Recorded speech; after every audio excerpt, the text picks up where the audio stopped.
Hey everybody, what is up? Welcome to the Daily Fan Racing live preview show. We are fresh off of an amazing race at Daytona, and if you listened to the show last week, I'm sure you landed on some green. Now we are back and we're ready to close out the regular season with a crown jewel. That's right, another crown jewel. The Lady in Black, Too Tough to Tame, the Southern 500. Larkin, I know we talk about getting amped up. This is one that I know we're both amped up for, right? Darlington, Southern 500, night race. It's just everything we want it to be, right? Yeah, Darlington's the best track out there. Fantastic racing.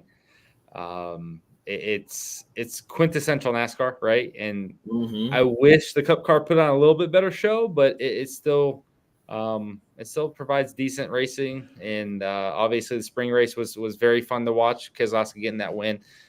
But you watch the Xfinity races here, and you're like, man, this is the best damn racing ever. And then you got the high downforce Cup cars. You're like, man, just take that downforce away and let them go at it. But still, Darlington Southern 500. I love the nature of this race. Extremely long.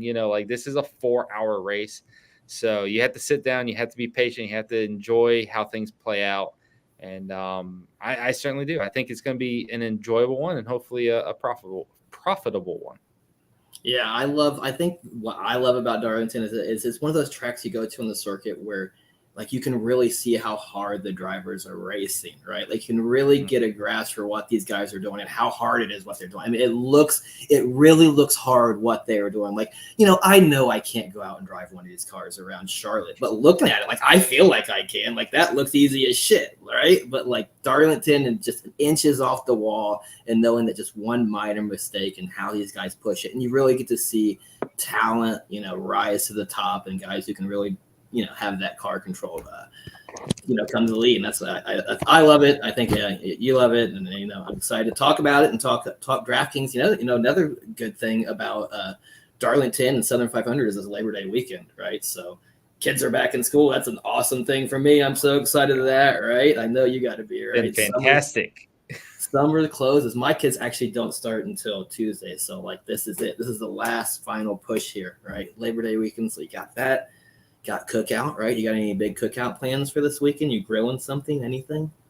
I don't know. I don't know if we got anything brewing or not. Like typically we do, but it feels like everyone in the family kind of is in a weird place right now. So I'm not entirely sure if we're going to do anything. But even if we're hanging around the house, that's fine with me. Yeah, kids went back to school for me on Wednesday. Nice. Greatest feeling in the world. Like the next day or the first day, I was so damn energized to come home and just do stuff. I was like, this is amazing. I have all this free time. I accomplished so much. Yeah, it was a rough summer, but we got through it and definitely made life more enjoyable to kind of have those few hours in the middle of the day by myself. I'm right there with you.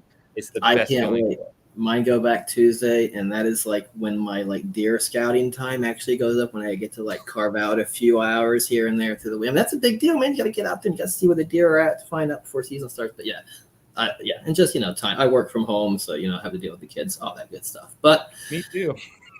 It doesn't mean I'm going to have more time to research NASCAR, evidently. So you're still going to have to lead the way on that. So hopefully you've done your research, you've prepared, you've looked at practice and all that. But let's talk us through Darlington from a, DFS standpoint. Like what are we looking at this week? How are we picking drivers? Are we looking at practice speeds? Try to walk us through like what to expect.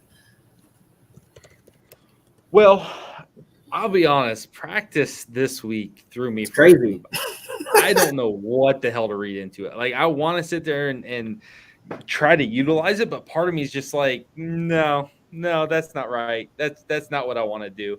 And it's mainly because qualifying kind of provided a different outcome than practice would show. And qualifying showed us the guys that we expect to be up front. Right, Bubba Wallace and Tyler Reddick both been great here. Kyle Larson at the front.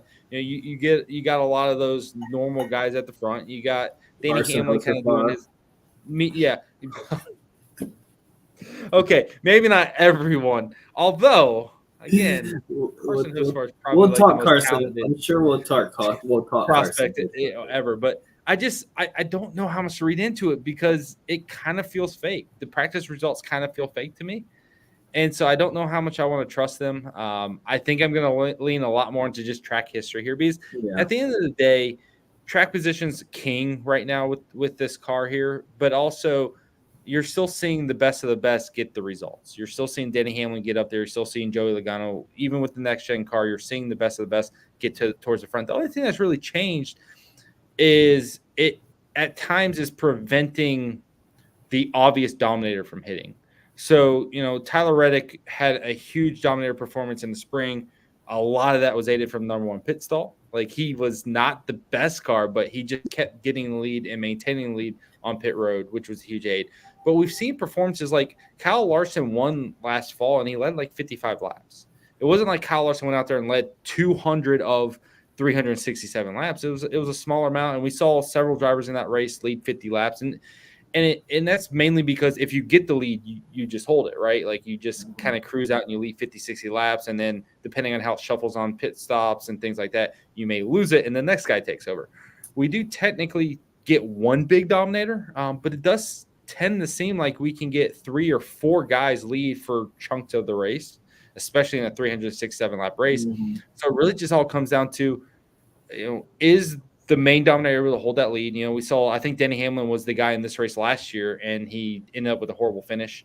And I might be thinking of a different race because they all blend together. But you end up with these guys that lead a chunk of the race. Tyler Reddick in the spring, he ended up crashing out. And so we're not necessarily seeing those true dominators deliver. They actually are falling through the field. Denny Hamlin finished 25th out of the lead in 177 laps. But Bell also led 40 laps. Reddick led 90. Larson led 55. So I think most likely we want to attack 3 dominators. We want to attack 3 top-tier drivers. I think it's, even if someone's not leading 100 laps, they may end up with 30, 40 fast laps just by being a top 5 car. So I do like getting a lot of top-end drivers. I like spending the salary on the guys that can reach that upside. I like, that style racing. And because, again, Reddick dominated last race here in the spring and this race last fall, we know he's great here. We know Larson's great here. We know the key guys they've been the key guys here for years. Denny Hamlin's no different. We can kind of bank on those guys delivering, just like Brad Keselowski was someone we could bank on in the spring because of his track history here. So you called it. Yeah, maybe. But that's the way I like to attack Darlington, especially the Southern 500, because there's so many laps, so many fast laps that we get these long green flag runs here, which is possible. You got guys up front that may just start clicking off fast laps and just kind of hold and serve up front. Track position is so vital too. So I love this style of race because much like Richmond, it can be a lot more about the cars and being perfect. Like, the thing about Keselowski's race was when he won, he was freaking perfect the entire race. Like, he had to pit road every restart. He had to be so freaking good, and he still almost didn't win the race, right? And then you look at Richmond with Austin Dillon before the wrecks and all the shenanigans. Perfect. He had to be perfect, and he was. And then even Sheldon Creed today, you look at Sheldon Creed, and he ran the perfect race. He was never outside the top 3 pretty much at all. Mm-hmm. He had great long run speed. He went up there past Christopher Bell in the exact same equipment, was going on to win that race. One pit stop screwed him, but from a driver's perspective, it rewards excellence. And so Darlington's the best for that. Like, it's the most fun to watch. It's so intriguing, tire wear, everything. It's everything we love about racing. So I'm excited about it. DFS, love the dominators. Find me all the dominators I can get. Yeah, I agree. I think Dominator is going to be huge. I like the 3 Dominator approach. Like, it is key to remember this is 100 extra miles than we had in the spring, right? So this is 367 laps. Like I said, I think that's top 25% in number of laps that we see throughout the season. So obviously we're going to put a priority on those Dominator points. And how you said with you see various different drivers up front because it does speak to the nature of this track. Like you said, I mean, comers and goers, right? Guys who can save their equipment, save their tires, end up making their way through the front late in the race. And this extra 100 miles means it's extra time for that to happen and more guys to kind of make their way to the front and be there at the end, right? And maybe we see somebody surprise things, right? So let's, before we get in and start talking about plays here, while you're here, if you found the show, go ahead and hit that like button. Go ahead and subscribe. If you have any questions throughout the shows, go ahead and post them here. We'll make sure to ask Larkin and get those for you. And also, I do let you guys know we are doing a giveaway right now on my Twitter. Go over to @DFS NASCAR. We're giving away 2 passes, right? 2 30-day passes to Daily Fan Racing. So Larkin, I'll let you tell them what they're going to win, and I'll tell them how they're going to win that. All right. So full access to our Daily Fan Racing premium content for 1 month. Jason's giving away 2 different 1-month subs. We cover everything from Xfinity trucks, F1. We got an F1 race tomorrow morning as well. I know you love that, Jason. You've been putting your free access to good use on the F1 content this year. No, I haven't. No, not at all. No, but we cover everything. We've had a great run. Obviously, we crushed Daytona last week. Had a lot of great wins there. Good results today in the Xfinity race. We were all over it and got a few takedowns in that one as well. Cover everything. If you just want to go off like a rankings and projection setup, you can do that. I have full breakdowns, which range from about 3,000 to 4,000 words. So you're getting full driver breakdowns on every driver and every situation. And at the end of the day, hopefully it's making you a better player. So Jason's got that set up on his Twitter for the giveaway. I'll let you tell him how to enter, and hopefully we can pick a couple winners soon. Yeah, if you guys would like to enter to win, just head over to my Twitter @DFS NASCAR. Check out my pinned tweet there and go ahead and retweet that. Make sure you are following @Daily Fan Racing, and then just tell us what is your most memorable moment so far from 2024. We are at the end of the regular season, wrapping it up, getting ready to head to the playoffs. So let me know what you think has been your most memorable moment, and I will draw winners for that probably after the race tomorrow. So if you're listening to this, before the race, and if you're watching the race, you have plenty of time to get on there and give us your memorable moment. So Larkin, tell me, what is your memorable moment from 2024? There's a couple, and there's a couple of good ones that were given out. One that I actually completely forgot about. But for me, Keselowski winning was probably the biggest one. I think that was that for me, because besides the fact that like I worked for him or with him or however you want to phrase that, like that's just such a cool moment. He went and did his own thing, started this team, or took over and helped bring this fledgling team to the top. And when you juxtapose that against like Kyle Busch at RCR, the difference Keselowski's made there is astronomical. I mean, they've won several races over the past couple of years, become contenders, not just for the playoffs, but for the championship.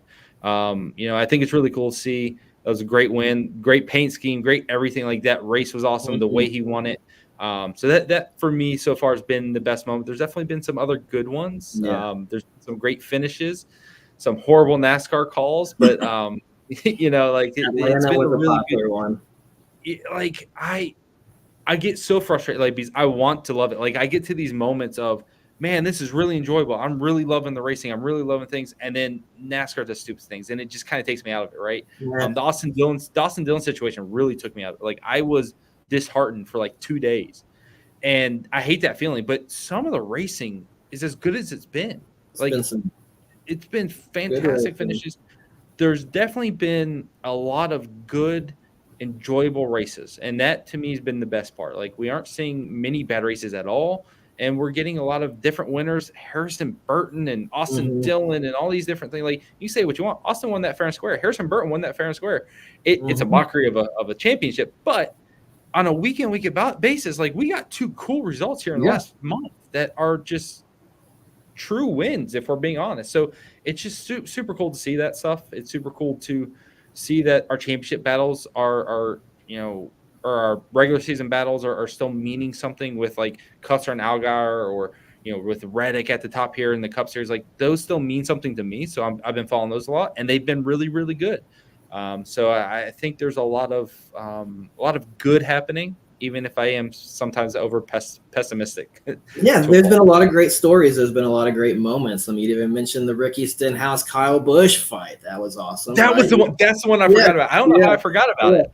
I forgot, and all the loss. Like I forgot somebody mentioned Bristol. I'm like, oh yeah, I forgot how awesome Bristol was. Like, how did I even forget how? And we get to do it again soon. Yeah, we're about to do it again.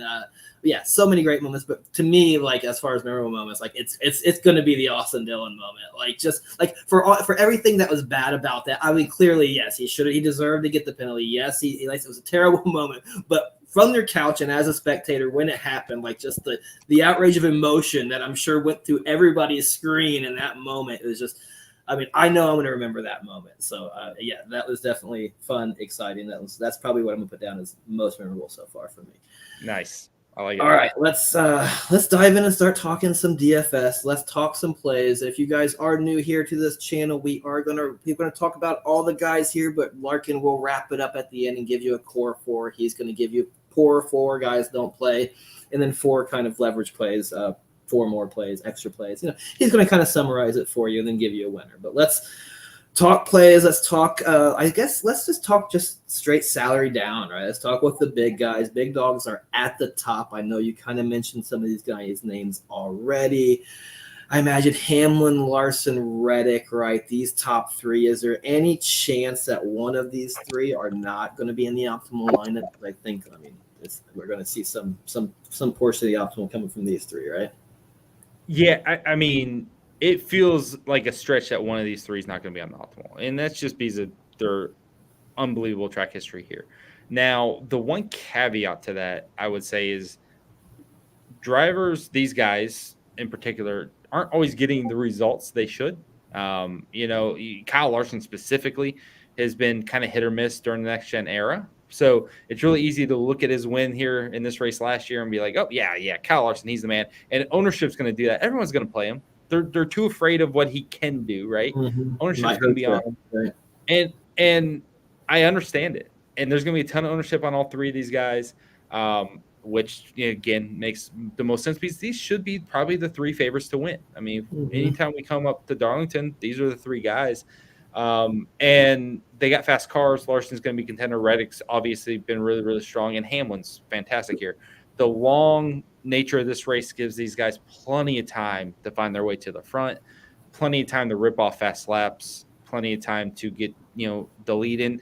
Realistically, because we see 3 or 4 guys leading 40, 50, 60 laps at a minimum, which has been the trend, you know, there's a very good chance that these guys are all kind of scoring a lot of points. They're all scoring 60, 70 points.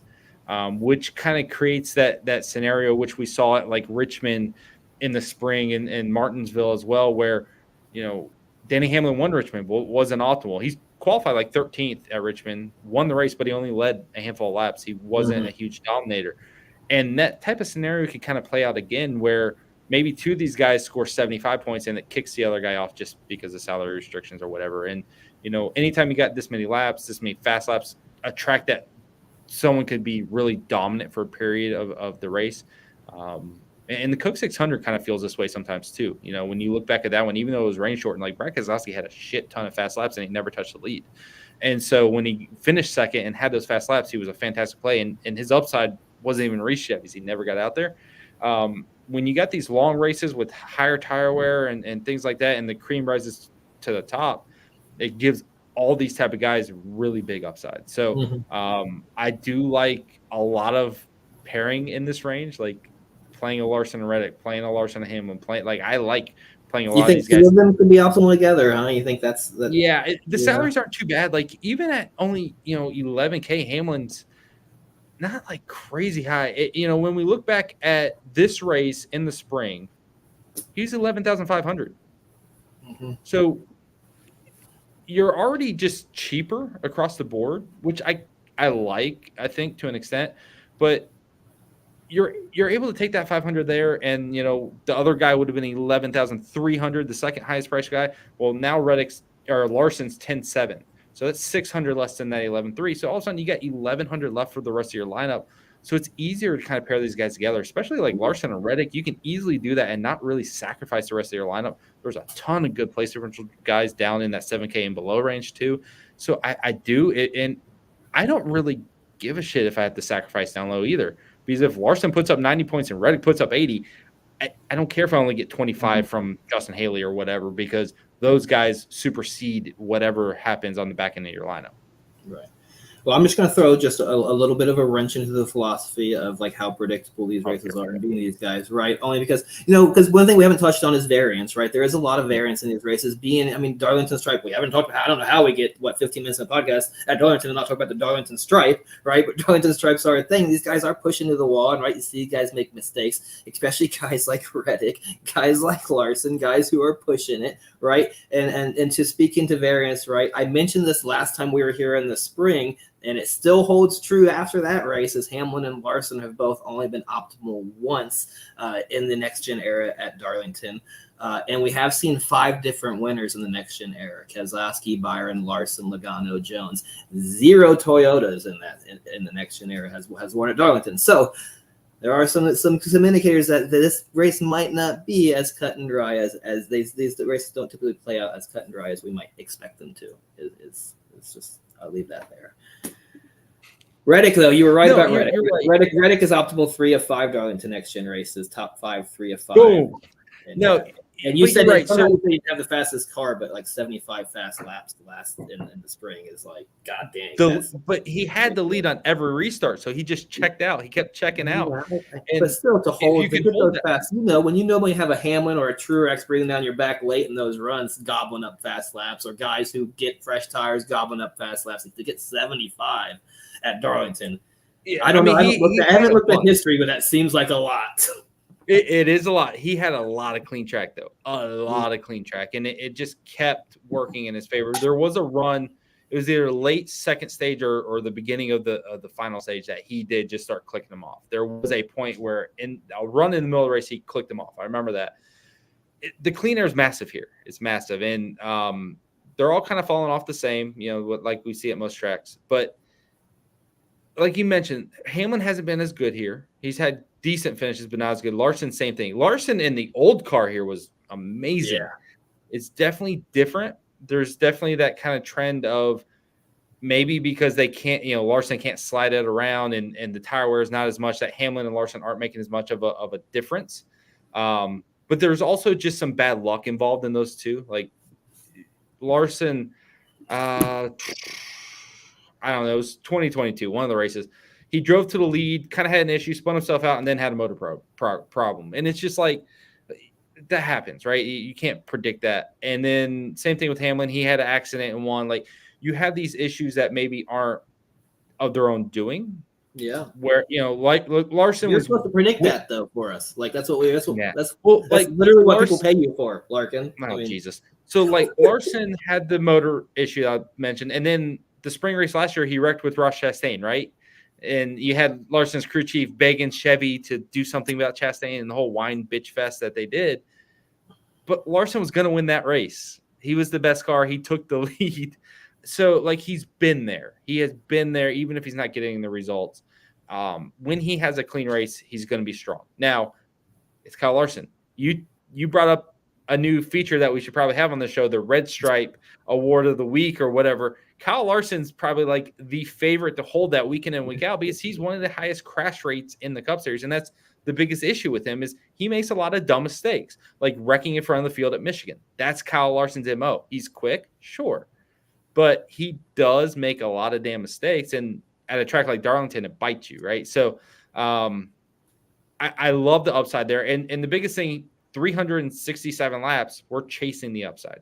Yeah. So you're going to want a decent amount of coverage of all three of these guys. I think Hamlin's probably my least favorite, and I think he's the least owned of the three. Wow. But that's a big stretch from where we were at earlier this week. Well, I was playing with you. But Hamlin's always a contender. I do think Hamlin's a top 5 guy. Like, I think he'll show up and just kind of be there. I just don't know if he has that huge dominator upside. But Larson and Reddick, to me, are probably the 2 favorites. And then you're going to kind of pivot to some other guys, which we're about to talk to, as the second range of potential dominators. So it's not Hamlin. I'm playing one of those guys, and I don't think 2 are going to be optimal. Who is it? Right now, I'm going Kyle Larson. But I can easily be swayed by Tyler Reddick. Larson's in the lineup. Yeah, I lean Larson. This feels like a get right spot for him. All right, I think it's a statement race right before the playoffs, right? I like it. All right, let's talk about. Let's move on down the list here. Any interest in old Willie B here? Do we have to talk about him this week? Byron's got a really good average finish here. I don't listen. I don't love him week in, week out. I don't think he's got a huge amount of dominator potential either. Like when he won here, he led 7 laps. Like I don't really consider him like an elite dominator threat to I think Larson I remember a note I Reddick. had from the spring where he was like two for the last 4 going into the spring for optimals, but I don't know if one of those could have been starting somewhere. Who knows? I don't know. But yeah, he had one race, the one where Logano kind of shipped him out of the way. He was fast, but like he's good. Like he's been a top 8 guy the entire time with Next Gen here. But he's got the best driver rating in the Drex. Yeah, it's still a secondary guy to Reddick and Larson, right? So he's in the mix, and we can go ahead and talk about Martin Truex in the same exact boat. Like we know Truex has the ability to lead. He had that monster race when he got the pole and led the first 2 stages, but they're not guys that I would pick over Larson and Reddick. They're guys I would pivot to off of them. They both will have good pit stalls. They have good track position. If their car's right on race day, they're one of those guys that can lead 40, 50 laps. So they're definitely in contention for that. It's just not as likely because they haven't shown that speed to like go out there and smash here like the others. Doesn't sound like you're prioritizing Truex or Byron into your lineup. No, like they're guys I would be, definitely pivoting. Like if I played 100 lineups, they'd be guys I'd be at like 15%, maybe 20 if I felt really good. I mean, Truex is only 9,500. It's not like you're paying a ton for him. And he's obviously really good, taking care of his tires, things like that. But then you also look at his average finish here and the results the last 2 years. It's been very, very bad. I mean, next gen car, he has a best finish of 18th. Some bad luck. Like he had a water pump failure when he was running, battling for the lead. He had the wreck after leading 145 laps. When Larson and Chastain got into it, he was part of that wreck. Like he's had some bad luck as well, but he also hasn't been contending with the Reddicks at the front either. So I consider Byron and Truex fine contrarian dominator plays.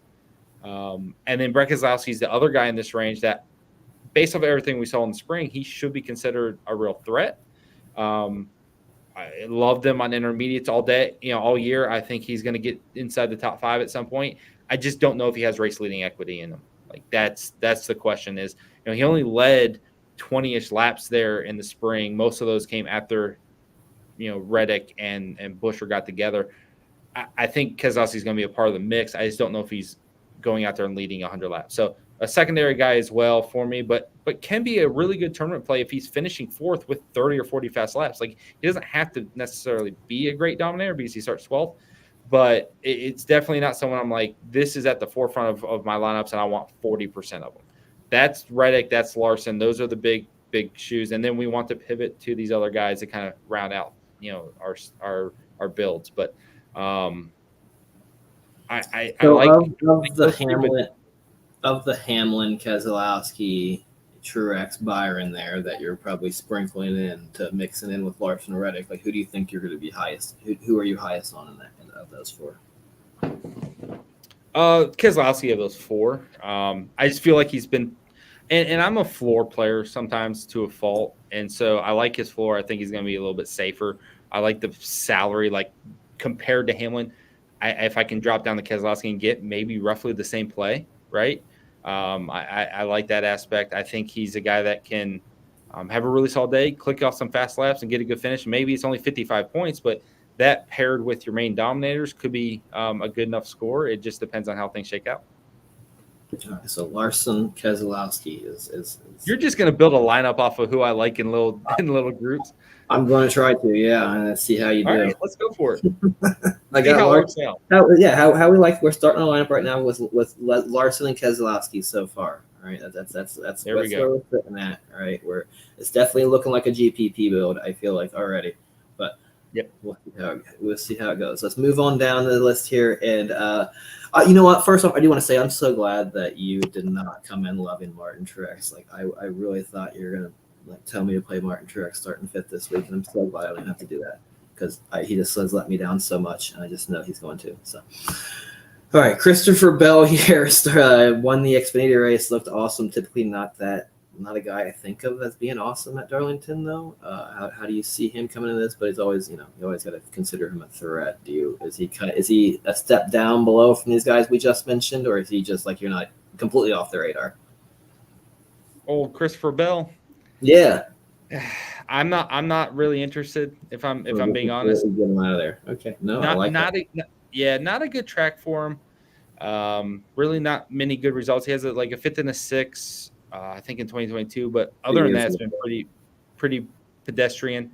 Not really a fan of him. Not really a fan of Blaney either. Blaney's best finish in maybe ever is 8th here. He's not very good historically at Darlington. This is, again, Ryan Blaney's not very good at high tire wear tracks. So this style of racing has never really suited him. He's gotten a little bit better in next gen era because there's not as much fall off as there used to be. But, he's always struggled at Richmond. He's always struggled at Darlington. That's just kind of been the thing with Blaney. So given where they start, price tags, lack of believability for me that they're going to lead at all, I like fading those two. Now, Blaney is one of those that showed speed in practice. That's just one of those you're just trusting history and be like, I don't care. I'm trusting history. Like he can't do it. And I don't care. Man, it's tough. I mean, I get it. Yeah, it's tough. But, his literal best finish ever is 8th here. And yes, he's had moments where he's kind of ran top 10 or maybe snuck in the top 5, but he doesn't get the results. It's not like Joey Logano where it's like every race is a top 10 finish. It's not like Keselowski where every race is a top 10. Like you're dealing with someone who simply doesn't deliver the results often enough, and he's never reached a really big upside. So 8,800 is okay, but what are you getting from him? Like finishing 4th and maybe some fast laps, like it just. And by the way, he's never finished 4th here, so you're banking on something that he's never done, and I just don't like doing that. And yeah, he can have good practice speed over 10 laps or 15 laps, but when we're running 60 lap stints here, and guys like Logano or Keselowski who are amazing here, they're just going to outdrive. I mean, Keselowski's finished 7th, 4th, 6th, and 1st in his last 4 races here. Yeah. That is a history of like, hey, I'm elite at this track, whereas Blaney just doesn't have that. So if you're playing a Blaney or you're playing a Bell, you're doing it just to be different for the sake of being different. And yeah, sometimes that works out. I mean, I played a bunch of great lineups and then everyone starts wrecking and the stupid lineups win, right? Like that's a thing that happens. So you never really can say no one or like you just want to completely fade them. But for me, I'm fading them. Like I don't want any part of these two. Yeah, it almost for me makes me think like when I see a guy like Blaney fast in practice, and then when you see some other fours like you see Gregson, you see Cindric, we see Gillen, we'll talk about them later who show up in speed charts, even Barry, but we know Barry was fast here in the spring. But when you see these guys fast, it makes me think, okay, well Fords are going to be fast in general, so that makes me like Keselowski even more, like because he's probably one of the best in a Ford at this track, right? So I think that's how you can kind of maybe use the Ryan Blaney practice speed to maybe jump to a conclusion that doesn't involve playing Ryan Blaney. Yeah. No, Fords were incredibly strong here, in the spring. I mean, very, very strong here in the spring. And I think, historically that might be just because of the drivers in the cars, like, Brad Keselowski, Joe Logano, Chris Buescher, maybe there's just something to do with Penske and RFK and good, intermediate speed, but really good long run drivers in Keselowski and Logano. That might just be kind of a perfect storm.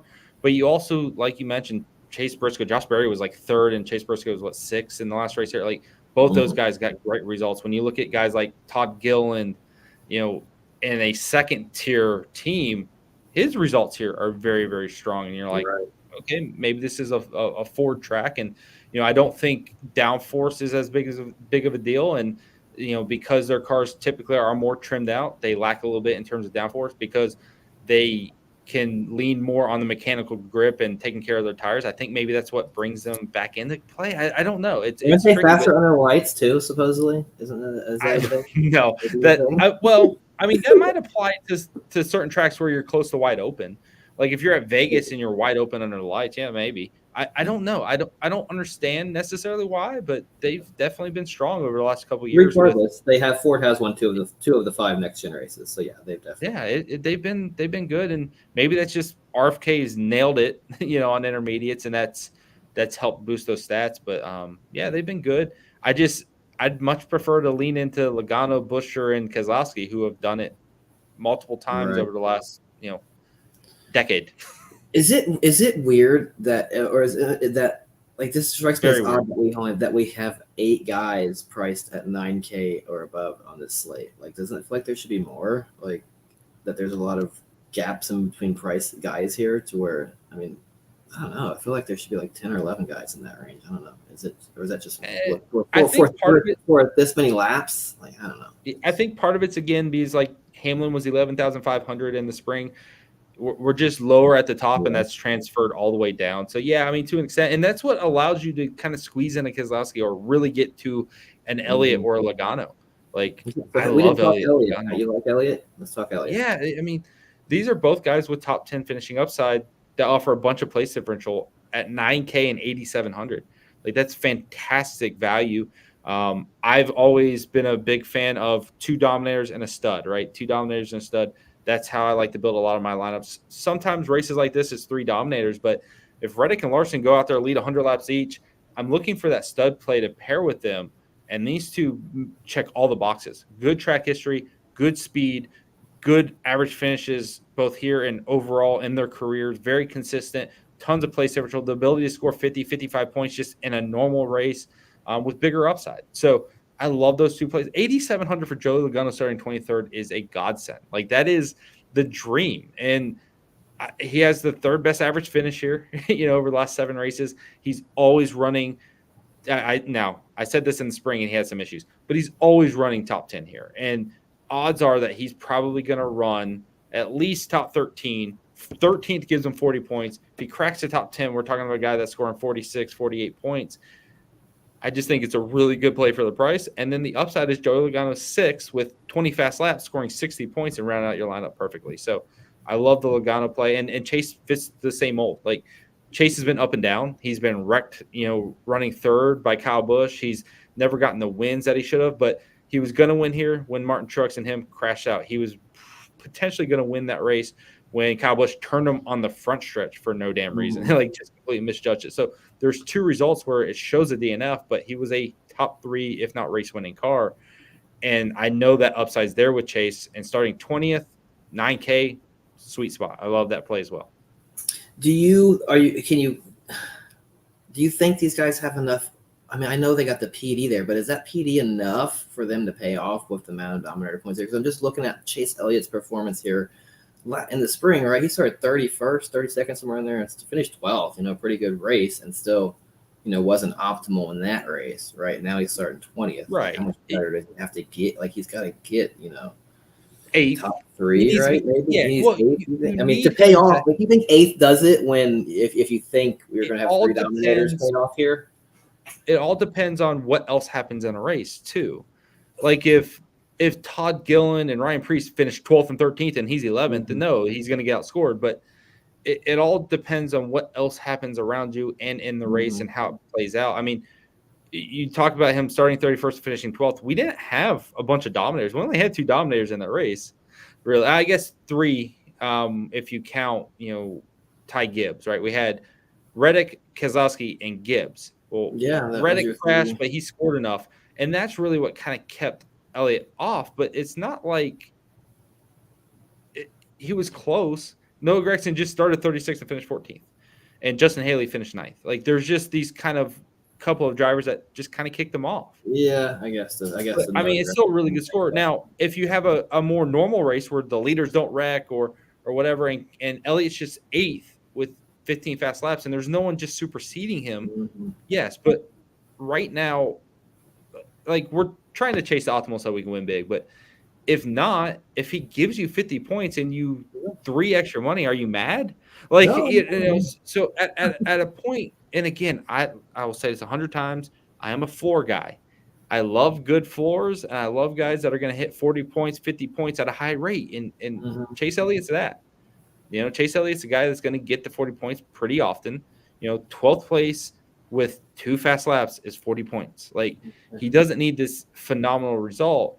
But if that becomes 8th with 15 fast laps, it's 55 points or close to 60 points or whatever. And I do think that's a logical outcome. You're not asking a ton from him. Whereas the other guys in the range that you're looking to hit is Buescher from 10th, Gibbs from 13th. They could do what they did in the spring, or they might just run 7th, right? just like Elliott might, but Elliott would have more place differential. Ross Chastain, who's hit or miss right now. Like, there's no one else in this range that really fits. And so if you're looking for 2 dominators up top, 1 stud play in this range, and then Bubba Wallace, down below as your early dominator and what he provides, when you're building a standard lineup with like Bubba Wallace, 2 guys up top, and a stud, those are the best 2 plays because their floors are good, their upsides are good. And in this range, if they're going to get outscored, they're going to get outscored by like Chris Buescher or Ty Gibbs finishing top 5, which is certainly possible, but like, it's not super likely. It's not like you're sitting there like, yes, Chris Buescher is going to go out there and smash. You can't have that mindset because that's not necessarily how it's going to work out. Right. It's very hard track to pass on. Chris Buescher ran like 7th or 8th the entire spring, got 1 great pit stop, and then just showed up at the end, right? And sometimes that's all it takes. But if he's just running 8th the entire race, great. He scores 40 points. Well, Chase Elliott can easily supersede that. And so, like, just from a safety point, I lean towards Elliott. Buescher and Gibbs are still good, but there's just more safety with Elliott and Logano, and that's just the way I play stylistically. And then when they hit their upside, which tends to happen, they smash. And we saw that in the Xfinity race. There was someone asked me a question, Kligerman versus Quapple. And well, yes, but Kligerman also showed top 5 speed at points out of the race. He was running top 5. He had a great run. He had a great finish here last race. Quapple is a place difference play, rookie though, and you don't know. If Kligerman hangs top 5 and Quapple finishes 15th, Kligerman's a better play, right? Yeah. But odds are something goes wrong at some point, and Kligerman struggles to pay off because he just finishes 8th or 9th or 10th, or the handle goes away, whereas Quapple still just needs 15th. And if it goes perfect for Quapple, he sneaks into the top 10 and he smashes, just like SVG or just like so. If it goes perfect for Logano or Elliott or someone like that, it just destroys anything else anyone else can do unless they're able to dominate. So I just prefer that style of play, especially if I can afford 2 top-end dominators at top. Now, if you only get 1 dominator up top, or if you get some sort of weird crash that wipes everyone out, that could even this can bump those guys up, right? Right. Like, if Larson goes at least 250 laps, then you're probably just going to want guys scoring 50 points. Right. And so, like, that opens things up as well. So I think the plays are really good. Doesn't mean you can't do other things, but I'm going to be really heavy, especially on Joey Logano in this one. Joey Logano is who you like. You like Joey Logano more than Chase is yep. I'm getting at that. That's my next question. Yep. All right. Yep. So Logano is who I'm going to jam in here into my lineup. Then I guess is Joey Logano. He's the dominator points, I feel like. But all right, So Chris Buescher, Ty Gibbs. We kind of talked about those guys. Ross Chastain. Any love for Ross Chastain this week? Kyle Busch, and then I know we're going to talk about Bubba here. So Ross is 2 hit or miss for me right now. He does have top 10 upside. I think he's 11th here in the spring and like a top 10 finish at Charlotte. So the intermediates have still been decent for him. I think he's the same type of play as Logano, but just a little less reliable. So I'm just a little more worried, but he's only 8K. If it fits and you just like end up there, go in there. I think Bowman's going to see a lot of ownership just below him starting 27th because Bowman had great practice speed. So, I don't know if Ross is going to see a ton of ownership. I think it's a fine, good stud mid-tier play. I think Ross is fine. I just trust Logano here long term. I think it pays off more often than not. But Ross is fine, good upside, good potential, but needs that top 10 finish. Does Kyle win his way into the playoffs? No, nothing. No. Huh? No chance. Nope. It's an intermediate. Cool. All right, let's talk Bubba Wallace, man. You gotta love Bubba this week, right? As awesome as he's been at Darlington, he goes out there and puts the damn car on the pole. Did they just you think he gave him the 45 from Reddick's car from the spring? You think like if he gets going fast enough, like the paint will start peeling off and it's the 45 underneath? It's certainly possible with the way these cars are. I don't know how the process is with registering them per car, because like I know they have to go through the inspection process at NASCAR, and NASCAR kind of sets them up. But I do think they're allowed to switch them in between teams. So like one of Larson's cars could be run by Elliott if they wanted to, I think. So it is possible that he got that chassis and it's a little bit better than anything else they have.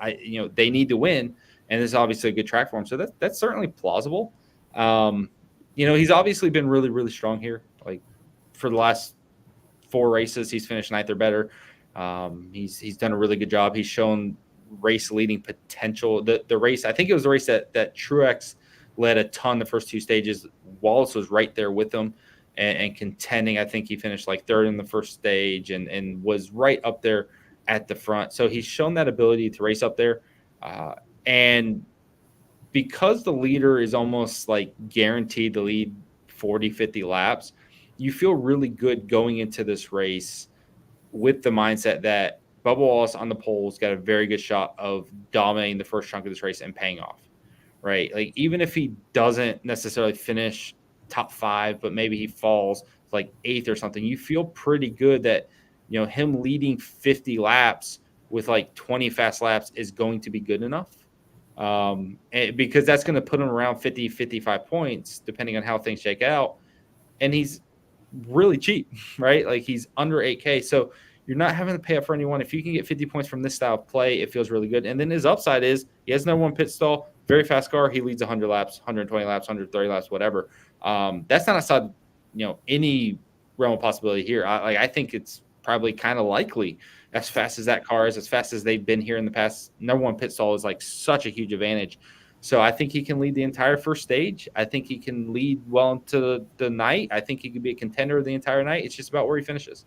Get the result, you know. And so with Bubba, sometimes he makes some mistakes and throws away good finishes. Sometimes his pit crew has let him down. But the upside, 1, is there. The upside's there for him to absolutely smash. But 2, you don't need that upside. You need 50, 60 laps to start this race, 15, 20 fast laps, and a 7th place finish. A 10th place finish is even somewhat manageable. So love the potential that he delivers, and I'm going to be very, very heavy on that. Now, the floor is bad. Crashes early on, mechanical failure, doesn't lead more than 30 laps. Like, obviously, there's a potential for him to finish 20th and hurt lineups. So you got to be careful, but odds are 4 straight top 10s, very fast car, very fortunate to have that first pit stall and everything else. I feel like it's a phenomenal play. You can put him on your little list if you want. I already threw him into my lineup. Let's just talk from where just talk this perspective from this race right here with Bubba Wallace, where he's starting, what he's shown, you know, and just with the way this race is setting up. Where would you rank him as far as dominators for this race? Like, do you think, is he behind Larson, Reddick, and Hamlin? I mean, are you putting him above Hamlin as far as dominator potential this race? I mean, or is he ahead of like your Byrons, Keselowski? Like, where does he fit into that group of dominators guys we've talked about? The thing with him is he's almost guaranteed for that early domination. So he was high, right? Yeah, you're putting him at the tippy top because he's kind of just set up to go out there and lead 50 laps. Like, so over Larson, over Reddick. Well, that's the thing. Larson and Reddick are going to carry the bigger upside. They're going to carry that 180 lap dominator upside, and we feel a lot more comfortable expecting them to do it than Bubba Wallace. Like, Bubba's never done it except for Kansas one time. So it's very easy to sit there and say, yeah, Larson and Reddick are the more likely to do it. But Bubba's not far behind, and situationally, he is lined up to do it. It's just, can he do it? Can he deliver? So I put Larson and Reddick slightly above him, but it's not far, and I put him above everyone else on the slate. Nice. So he is the third most likely to lead 50-plus laps. I mean, realistically, and that's one of those things where if you're trying to see what the odds are that someone leads 50-plus laps, he may have a better percentage to lead 50 laps than Larson and Reddick, but I don't know if he has a better percentage to lead 150 laps, if that makes sense. Like, because the way the first stage kind of lines up, he probably should lead 50 laps, but also Kyle Larson could take over a damn race and just smoke the field, right? Like, we've seen Reddick and Larson do that, whereas Bubba probably doesn't feel like that guy. But yeah, I love that upside. I want him to contend. Like, I think he can win this race, but he's got to put the Southern 500 together. That's a hard race to put together. And that's why the best of the best win it, right? Like, that's why it rewards excellence. That's why the best drivers, Keselowski, Logano, Hamlin, Larson, they always find the way to the front, right? So it's a long race, but he can do it. No, I think I appreciate you going through all that, because I think it really puts into perspective of like how great of a play he actually is here, sitting at 7,700 this week, right? Like, he's like, you can't poo-poo it. Got to play some Bubba this week, and Let's talk on down to another B here. Alex Bowman. You kind of touched on him. Eric Jones. Are you looking to play? I mean, obviously you're going to have some lineups with these guys over Bubba, but where do you like? How are you feeling about Bowman and Jones here? Yeah, really good plays. I mean, Bowman worries me a little bit because I think ownership's going to kind of be higher than it should. The practice speeds just kind of are good. I think people are going to read into it a little bit more than they should. But he was 8th here earlier in the year. He was 10th in September of 2022. He had an accident here last year in this race. So, 2 top 10 finishes in his last 3 races, a good result in practice. I think, starting where he does, it feels like a top 15, maybe even top 10 threat. Good place differential, good price point. Safer than Bubba, but maybe not the same upside. Eric Jones, I don't think he's going to sneak up on anyone. He obviously has a great track history here. Exact same type of play. Guy with top 15, maybe top 10 upside. Eric Jones has been fantastic here. I mean, let's put call it what it is. So, even if it's like he did in the spring, 19th place, is that optimal? No, but it's a good result for 7,400. And I do think there's a lot of builds where you're paying 2 up top, and instead of playing Keselowski or playing Logano, you're dropping down to playing one of these guys, so you're not playing too low at the bottom, if that makes sense, so you can get a more well-rounded lineup. So I do think you can play a lot of these guys. You can play them with Bubba Wallace if you want. You can play Jones and Bowman together. We've definitely seen plenty of guys start kind of mid-pack and finish top 10.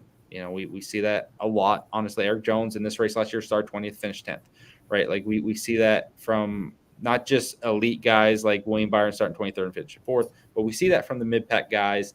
I think Justin Haley was 9th here in the spring with Rick Ware Racing. So, the right setup, the right fuel in the car can get a good result for a lot of guys. And those are 2 good long-run drivers, good track history. I think both those are fantastic plays. Do you have a preference of the 2? Just quickly. Bowman, HMS. Do you think that Bowman, Jones, and even like Gragson here, priced a little bit lower, is going to suppress ownership on Bubba at all this week? I don't think so, because I think the majority of the field understands the dominator potential. Where do you think Bubba comes in at? I think I got him in like the mid to high 30s. Ooh. Okay. I'd be shocked if he's that high, but I just think I think it'd be 22. 22 was what I thought 22 with all the PD there. I don't know. No, he'll be a lot higher than that. I think it's probably going to be close to like 35%, and because it's a lock for the dominator point. Like the only thing that prevents him from leading is probably Carson Hocevar. So unless he just has a bad race start, the odds are he's just racking up the points, and everyone's aware of that. And the speed's legit. He's a lock for 50 points, but it's very easy for him to. He could also just easily win 50 laps and finish 15, right? Like he doesn't have to rack. But he hasn't done that. You're not talking about a track where he hasn't finished. You're right.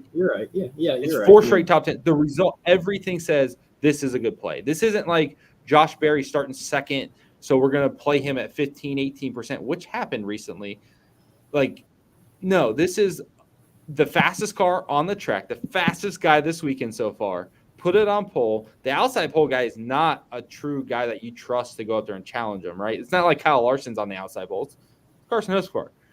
So, and Hocevar will ship it, but this is not a known entity challenging Bubba on the race start. The track history suggests he's finishing top 10. The number 1 pit stall is going to be a huge advantage. So unless he just flat out screws it up, he should get the result, and the upside is what we're chasing here in this big race. So now if it was a track where you can pass the leader easily, it's different. It's way different. But because this is not where we are at, Martin Truex, when he led 177 laps or whatever it was not the best car. The second he got in traffic, he sucked. The second he got in traffic, he struggled. It wasn't the same. And so Bubba's just going to carry a lot of ownership because of the upside. Now, I do think Bowman, Jones, and Gregson see a bunch themselves, but I think it's in conjunction with Bubba. I think you're talking about 4 guys in this range that are kind of isolated by themselves. And so it's 35, 33, 28, and then 24. That type of ownership. All of them see good ownership. All of them are good plays. I think you see a lot of lineups that have two of these guys in it. So I don't think these guys are going to take away from Bubba. I think they're just going to be paired with him. Is that you think you find yourself going to be building a lot of lineups with two of those four guys we mentioned there in there, Bubba, Bowman, Jones? Probably, yeah, probably two. Three. How about probably three? Two. I think Gregson might end up a little bit more in some of my builds because I will be more willing to pay up for Logano and Keselowski. But if you pay off, like if you drop down from Logano to like Bowman or Jones, then maybe instead of having to play someone at 6K, you're able to pay up for Noah Gragson, right? Like, so depending on how you build the lineup, you may end up with like Bubba, Bowman, and Gragson. And that could be a really, really sound build, just depending on how the race shakes out. So I think there's ways to manipulate this range off of those plays up top, the 9K range. Like you can pay down from Elliott, pay down from Logano, pay down from Keselowski. Those are the guys I like. There's obviously other ones in that area. But save the salary here and then not have to play someone under 6K, not have to play Ryan Priest if you don't want to, not have to gamble. And most of that range, when you look at it, LaJoy 19th, Haley 21st, Nemechek 18th, there's not a lot to love there. There's not a lot of safe options. Harrison Burton 24th, like who are you really trusting? Daniel Hemrick 25th? No. So if you can pay down and then get someone more safe like Noah Gragson, it feels like 35 points is a reasonable outcome. That makes some sense to me too. So I think that range just sees a ton of ownership altogether. All right, let's move on a little bit and let's talk about, we didn't mention Josh Berry or Chase Briscoe here. Josh Berry, obviously great performance here in the spring, showed a lot of speed. Looks like he's got speed, of course, in practice. Don't know how much we're leaning into that. Does Berry have potential here as a pivot off of, I mean, he's going to get no ownership even off of that great run he had last year. Is there dominator upside here? I think there's lap upside. Yeah, I'm not really leaning into Briscoe for a dominator. He's been solid. Like he's been solid here. I think he's going to be more of like a 10th to 12th place car most likely, similar to Josh Berry. But they're good contrarian plays. Like if Butcher just runs top 5 all race, it could be fine. Berry's interesting because he finished 3rd. He starts 15th. He offers some place differential at least, whereas Briscoe's just like if he doesn't stay up there, he's a bust. I'm not like super high on those plays because I want the guy starting 29th and 28th to just finish like 13th and beat those plays. It's just, again, it's the safety of the floor. But Berry's, I mean, he literally did it in the spring. We know Rodney Childers knows how to set up a car for Darlington. So I would not be shocked to see Josh Berry inside the top 10 again. I think Berry's a really good tournament play, very good contrarian tournament play. Briscoe, I'm just not really interested, just mainly because of the place differential. Like Briscoe has to be perfect. You are probably treating him as a pivot off of Bubba Wallace, I think, at that point. If you go out there and play Bubba and Briscoe together, why not?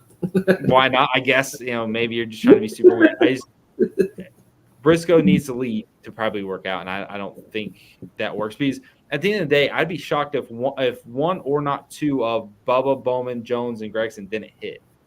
Like they just offered, like for Briscoe to outscore those guys, that means he's putting up like 55 points, and that's really hard from starting 3rd. Like he has to lead to get that. Yeah, no, I agree. A lot has to go right for old Chase Briscoe. Let's move on down. Talk. We got some more Fords here. A lot of Fords here. Austin Cindric, Todd Gilliland, Michael McDowell. None of them. You don't.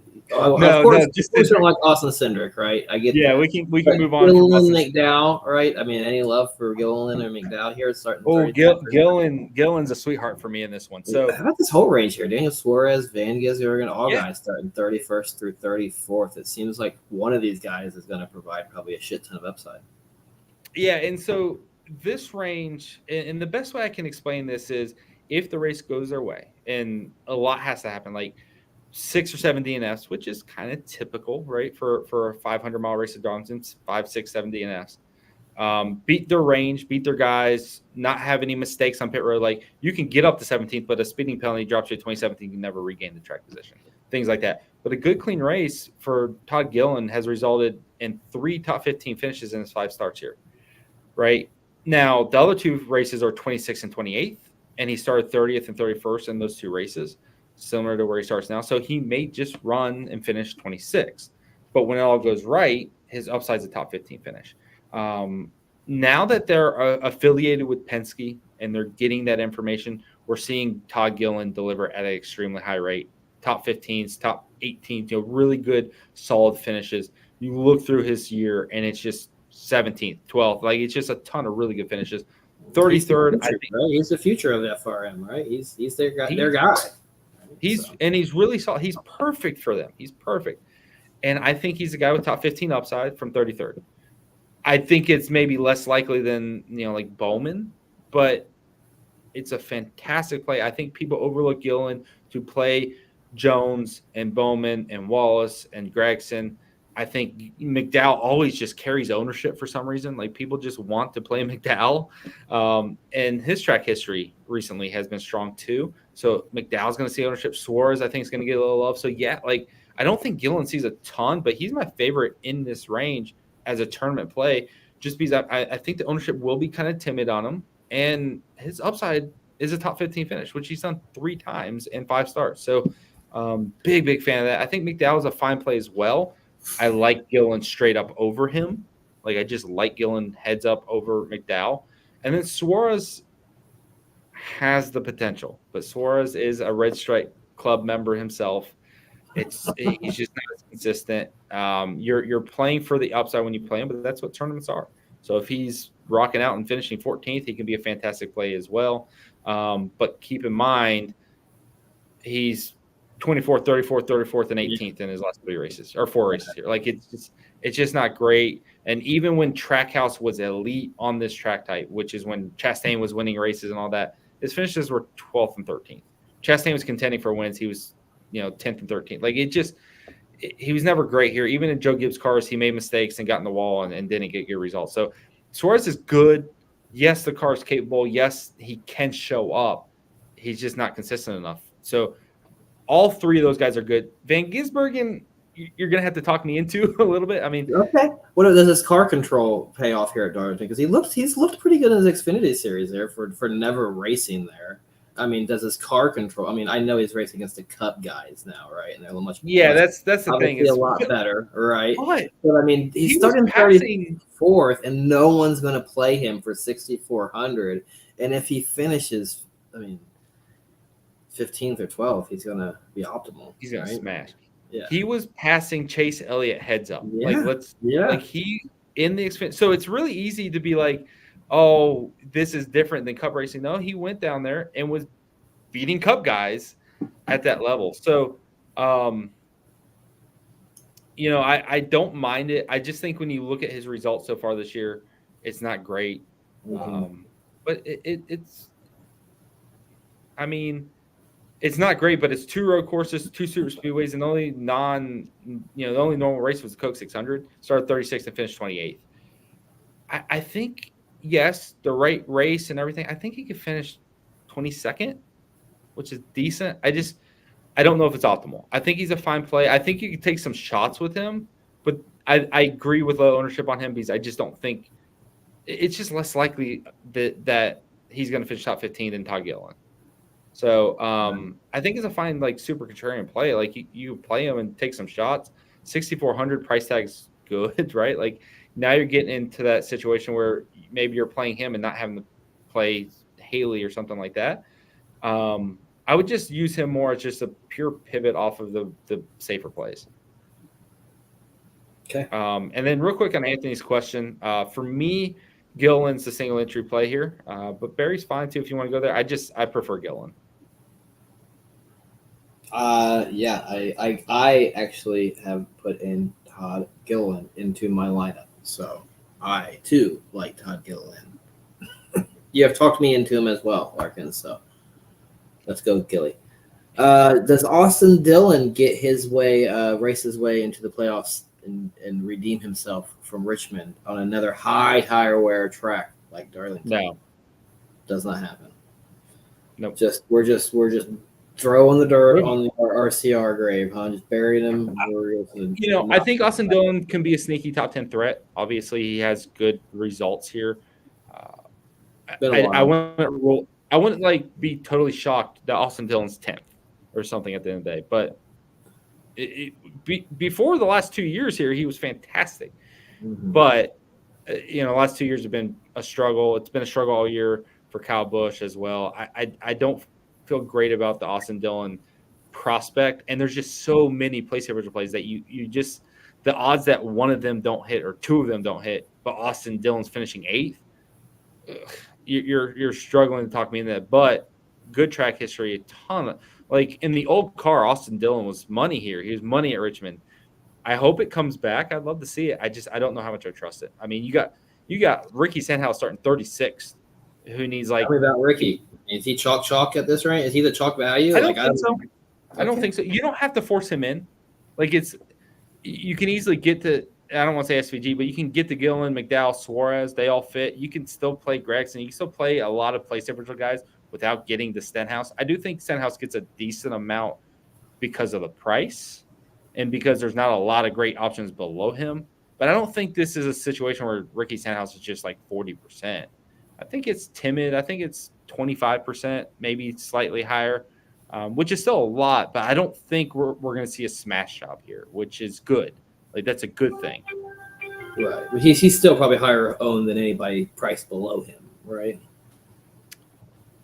Yeah, I don't really think anyone else is challenging him. And mainly because everyone else starts too far ahead.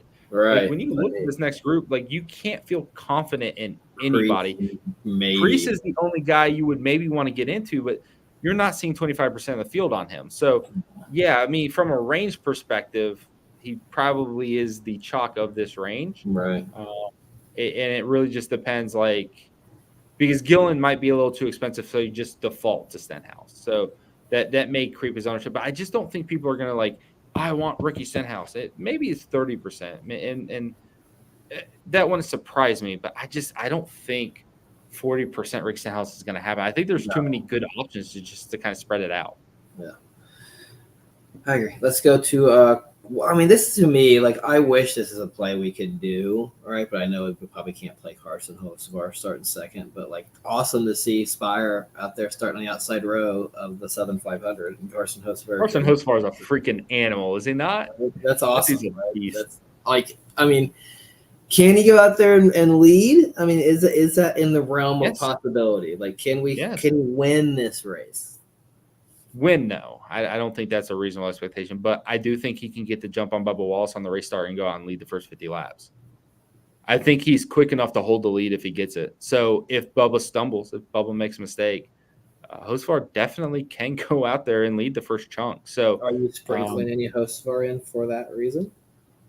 Yeah, I think you want to get a small percentage of Carson Hocevar. Now, it depends on your tolerance level. It depends on how many lineups you're playing. If you're playing 3 lineups, I just would kind of shy away from it. If you're playing 5, if you're making 5, maybe go 1, but it's still a risk. Like, if he never leads, probably 10 definitely gonna have 1. Yeah, I'll probably end up with 1. And, like, it's not super like I definitely favor the pole setter to get the jump on him, but if he gets the lead, I don't think anyone's passing him. At least not for 20, 30 laps. We're talking about 6K here. Right. Dude, 40 laps led and just kind of hanging around top 10, 12, which, by the way, he's finishing top 12 at a high rate. 11th, 10th, 8th, 12th in his last 4 races. This dude's freaking on it on every track type. I mean, so it's not like I'm expecting Carson Hocevar to finish 24th at the end of this thing. That's the Michael McDowell trend. Right. Carson Hocevar is a legit top 10 finish contender. Maybe it's only 12th. But if he can offset the negative place differential with 30 laps led because he jumps out and grabs the lead, I think that's reasonable. So he can reach value for that sake. Like, if Ricky Stenhouse goes out there and crashes, but Hocevar has, 15 fast laps and, handful of laps led or 30 laps led or whatever that first stint gives him, and he finishes 10th, he's going to score 35, 40 points and it'll be fine. So I'm not against it in that aspect. Or he can lead 70, 80 laps to start this thing off, right? Like, he can just go out there and smash for all we know. So I think odds are he doesn't, but you'll want some coverage because he is a guy that will ship it in there lap 1. And if Bubba screws this up, he will lose the lead to Carson Hocevar. Yeah, I don't know what the number is on them. I don't know what if there's value or whatever. But to me, like, a Hocevar seems like it'd be much funner to, like, bet him as, like, a top 5 or a top 10 finish, right? And I think betting him that way, because I think that'd be a lot more funner. Because it's so hard to pay off in DFS for Hocevar, and you still got everything else right if he does, right? So it just seems like it's a lot funner put a top 5 I on think something a like that. top 10 shout makes a lot of sense. One B's track position so vital here. He's going to have a great, pit stall as well, and he's a borderline top 10 guy as it is every week. So, I think that honestly for me, that's not a bad shout, and that would be more fun. Like you're not depending on your lineups for him. You're just straight up like, I want you to finish top 10. This is fantastic. Let's hopefully you get that. And so I think that's somewhat plausible. I can't find anything on it. I don't have all the books on my phone. I betting just doesn't do it for me. But I'm sure someone out there's got it. If it's a decent number, go for it. But I don't know if it will be. I'll see if I can see what it is. But we can. All right. Well, I'm going to keep talking about all these comparison. Yeah, talk about the turds and where we're going to find value at. Because if we want to play the big dogs, right? If you think there's an opportunity for two of the top 10 guys over 10K being optimal, like we said, then we're going to have to probably find some value on here somewhere for that to happen. So, who is it? Yeah. So I think the first main one is Ryan Preece. That's an obvious one because of the place differential situation. I think Zane Smith is the other one that kind of interests me. You've seen Spire get a little bit more speed here recently. They've just been good throughout the summer. Zane Smith's definitely gotten better. You feel that confidence kind of shifting for him. 5,400 is the key here, though. It's the price points with Priest 5,600, Zane Smith 5,400. So if you're paying up for those, maybe it's a 3 dominator situation. Maybe it's a Larson Reddick or Larson Hamlin or what, you're just really having to maximize at the top because they're the best play. These are the guys that can round out your lineups, get you 30 points, and allow you to afford the 2 or 3 elite top price guys. So I think most likely that's not going to be the right build, but it certainly can be. It certainly can be Reddick scoring 80 points, Larson scoring 80 points, and Keselowski scoring 65.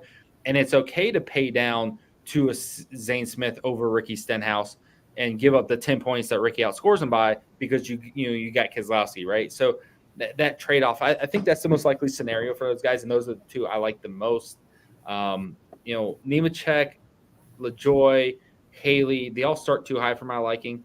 The only thing I'll say, Haley has top 10 upside though, right? Doesn't he? Well, that's the thing, and that's the random thing about Darlington because it's a driver's track, and sometimes just hitting on the setup sets you up. John Hunter Nemechek, that first race during COVID, finished 10th, in a front row motorsports car, right? And that was like so random. Like, how did John Hunter Nemechek finish 10th?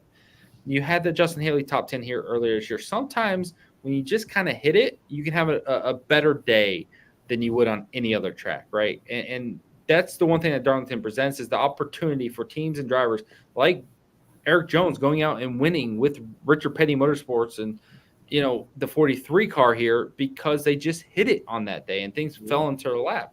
Well, Haley's hit it 3 times. He's got 3 top 10s. Like it's not a one-time pony. Like you're right. And so some of it's just driver ability. Sometimes it's the race coming to you. I think Haley's a good play. I don't mind it.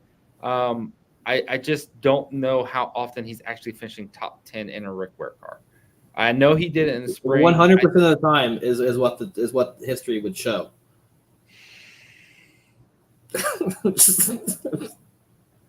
All right, just lock him in then. I mean, I don't. What do you want me to say? Just say. I don't. Sure, okay. But I think reasonably speaking, it's a fine play, but the window is narrow. The window is narrow. No, but I mean, I guess on the flip side though, if he finishes 15th and scores what's that, 34 points, that's not awful either for 5,700. So maybe you don't need that top 10 finish. I think Haley's fine. He just needs to outscore everybody else in this range. He needs to outscore. Right. Ricky needs to have finished like 26, which can absolutely happen. Right. You need Burton to shit down his leg. LaJoy to wreck, like always. Priest to do what Priest does. My only concern with Haley is the best finish in the last 5 weeks is 20th. Yeah. That speed that they showed earlier in the year, those finishes they're not coming right now. They're just not quite there. That's what worries me. Now the Brickyard and Michigan sure shit don't correlate to anything that we're about to go do. Daytona doesn't correlate. Pocono, again, like Pocono, Michigan, and Indy are probably more like to each other, and they finished 20th, 20th, and 22nd. But that might not translate at all to this weekend. So definitely fine. I don't mind it. I'm just, again, I don't feel as comfortable about that. But, I mean, he doesn't have to beat many guys. Like, the guys he has to beat are, like, Priest and Zane Smith. Like, I don't feel great about Zane Smith either. So, yeah, I mean, it's fine. Like, it's a good play. Honestly, I'm too negative on it. You're right. He's a good play. Fords are fast, right? And Cascarala even, I mean, we can talk about Kaz if you want, but he was in a required car and finished 18th last in the spring, right? I mean, and he's starting 35th. Is there any interest in a punt to Cascarala for 5,200? I think that was a bit situational. If we can be honest. But yeah, I mean, or he's have some speed also. I'm not practice, right? I don't know, 12th and 25 laps speed in practice. I mean, that's crazy for Cascarala, right? I mean, it might be 12 guys though. Oh yeah, it's 12 out of 12 guys. Don't look into that. Sorry. You're talking about something. Yeah, there's not a lot of guys that ran that. Like the thing with that race though, when you go back and look at it, it was a lot of cautions that kind of kept them, or perfectly timed cautions that kept them on the lead lap. Reddick, Larson, Chris Buescher all finishing poorly because they wrecked out. Kyle Busch and Austin Dillon 27th and 28th. Martin Truex had issues, finished 25th. So, like, you had a lot of big hitters. Joey Logano 21st. There was a lot of oddities in that race that took out a lot of good cars. Joey Logano finished stage 2 and 4th. Truex finished stage 1 and 5th. Buescher was 7th in both stages. Reddick obviously dominated the majority of that race. Larson was top 5 in both stages. Ryan Blaney finished dead last. So you had a huge chunk of top 15 guys, top 10 guys crash out and not get good finishes. And that's what propels the Haleys and the Grollos and all those guys up there. If the guys reckon are the Stenhouses and the Suarez and the other guys just running 30th, then Grollo's not going to have a huge amount of upside like that. And then also the amount of variance and carnage will depend on what he can do. If there's 5 guys that have issues, he's going to finish 30th. If there's 15 guys that have issues, then he finishes 19th. And congratulations. So it just depends on how the race. In a higher variance race, yes, it can work out. And that's the same trepidation I had with Haley. It's like, yeah, if half the top 5 or top 10 crash out, then sure, Justin Haley can have a great day. If not, if the best drivers get the finishes they deserve, he's probably 16th. And that's maybe decent for 5,700, but it's not optimal. So when you're playing those guys, I think you're playing them more for the what ifs that happen in NASCAR DFS, right? Like that's part of it. So they're fine. I just think when you look at an isolated race like that one race, you also take into account what happened in that race and the guys that were taken out that presented the opportunity for all those guys to succeed. Yeah, that's why we have you around, so you can tell us the context to those finishes, right? But I will say we have seen the big one happen at Darlington. It has happened. And it happens at almost every track now with this damn car because they're just in one big glob, and then someone freaking goes crazy and takes them all out. Kyle Larson. All right, man. We got two more. Man, he created a big one at Michigan, and he created a big one at Richmond this year. And at Daytona. He is red stripe central. I know, right? Yeah. Are we gonna make that a thing? Everybody talked about Ross Chastain. Yeah, we should. So that was the idea I had on Twitter. Is they have the yellow stripes on rookie cars, right, for in a NASCAR race. So why not put a red stripe on drivers who reach some kind of like a crash threshold, whether there's a percentage of over the last X amount of races, a crash percentage they reach, and they get a red stripe put on their car, so let everybody else know, hey, back up off this guy. He's got a red stripe. But it's also going to be like that stripe of shame, like a badge of shame that they have to wear around the track, like this guy who has a freaking red stripe on, right? And a guy like Kyle Larson, like you said, would probably have it all the time, right? Who else? Kyle Larson's one of the highest crash rates, so he would never lose it. I went to look at Red Stripe Beer and see what they've been doing. Like maybe we can get a sponsorship on this deal. They aren't even posting on Twitter. They may be out of business. I don't know what's happened to Red Stripe. No. Yeah, like nothing for like 2 years, man. I never drank it. We'll look into our Jamaican brethrens and see if they got any beer still. But yeah, that's it. Where are we at now? Core 4. Yeah, let's wrap it up. Core 4, 4 more. And I do know Scott Harris had a question for cash options. So we typically cover some cash options in the Core 4. So let's the Core 4. Who are they? Core 4. You basically have this written down. Kyle Larson, right? You got Kyle Larson buttoned up there. Yeah. Joey Logano. Okay. Bubba Wallace. Okay.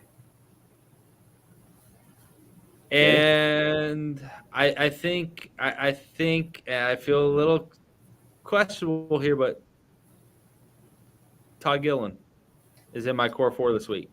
I have all 4 of those guys in my lineup. Yes, I am making the money.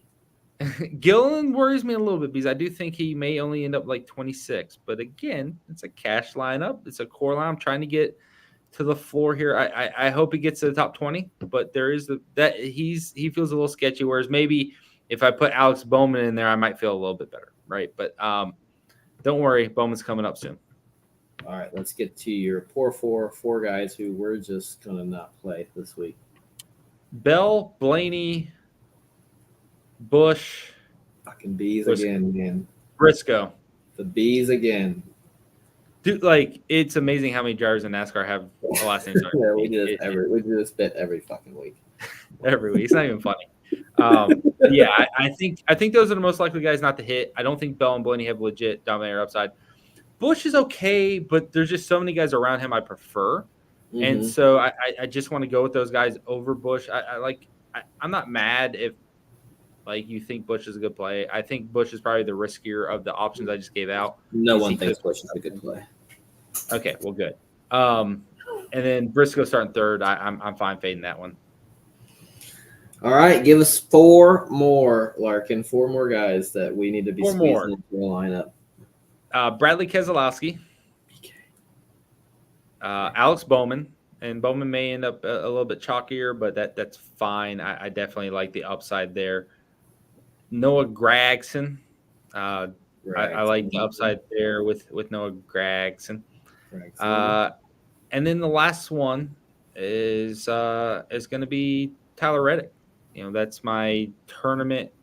Larson is my cash dominator guy. Like he's the guy I'm going to be a little bit heavier on. So the guy I'm probably going to play in cash. But Reddick, I think, has tournament upside as well. And I'm hoping that he's a little bit lower owned in tournaments than Larson, and maybe we can kind of work around that. But I do think Reddick's probably pretty popular as well for obvious reasons. But a lot of Larson, a lot of Reddick for me this week, which means they probably wreck. that's typically the each way other. Yeah. Each so other. The lineup I built today has 5 guys from your list. I have 4 for all 4 of your core. I have 1 guy from your 4 more BK. Right, last guy in, just to kind of let you know when you're building with those guys and that, who are we kind of left with? Ricky Stenhouse Jr. That's looks good. Sounds good. So yeah, that's a great lineup. Lock it in, single entry lineup. We'll lock it in. If you motherfuckers out there play it and tie me, I swear to God, I will never ever do another podcast ever again, and it'll be over. So if I tie, single entry, Jason, single entry.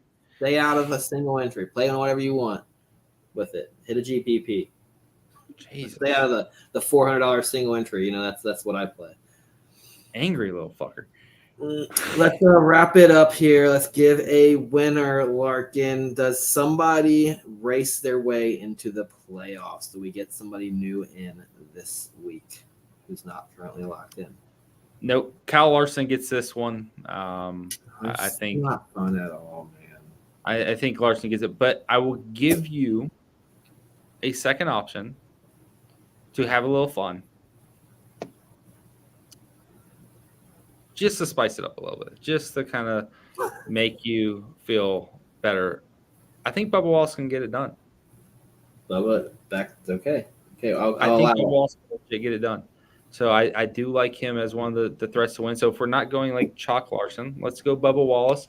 He's going to get some love starting on the pole, but like I don't think people feel totally comfortable in that. So let's go Bubba Wallace. Plus 1,600 right now. Yeah, exactly. So I feel like I'm doing enough there to be a little bit, at least odds wise, for it to be a little bit different. Better odds than Bell, which is kind of crazy. At least everyone else knows Bell sucks here. All right, everyone. thank you guys for listening. Larkin, as always, thanks for taking the time to break this down for us and get us all lined up for some green screens. I know it paid off for Darlington, for Daytona, so hopefully it pays off for the Southern 500. Let everyone know where they can find you at, and one last time where they can go and subscribe for your advice and content on a weekly basis. Because I think we're going to have 3 weeks until we have our next show, so it's gonna be it's Bristol. Bristol is the next show, so that's 3 weeks. So if they're wanting to hear Larkin's beautiful voice and getting content, log on, guys, and create an account. I love talking to you, Jason. I don't need to talk about Atlanta. I know. I'm good. And Watkins Glen, we don't really have to get too crazy. So Bristol, 500 laps there. We'll see you in a couple weeks. But no, I will have a podcast still behind the paywall at dailyfanracing.com. Maybe I'll bring a guest on, someone to spice it up as well. I've had a couple people that I'm due to do a podcast with, so maybe I'll make that happen for those races. Full breakdowns. We already talked about this earlier, but full breakdowns, everything's on there. We're kind of getting hot right now, which is awesome. Good result a couple weeks ago with truck races. We had a great day at Daytona last week. We had some good success today. So I feel like we're starting to turn the corner, get to the stretch, and click off some wins. So looking forward to the Southern 500 and this race. Thanks anyone who's still here this late into the show. Appreciate you checking it out. Please subscribe to the channel. We're really stagnating on subscriptions here. So please subscribe. We want that 600 number. Once we get there, Jason will take a shirt off for you guys. All right, guys. We'll see you at Bristol. Good luck at this. And whatever. I don't think he heard that I just volunteered him to take his shirt off at 600 subs. But no, we'll do it. We'll do it. Nice. All right. See you.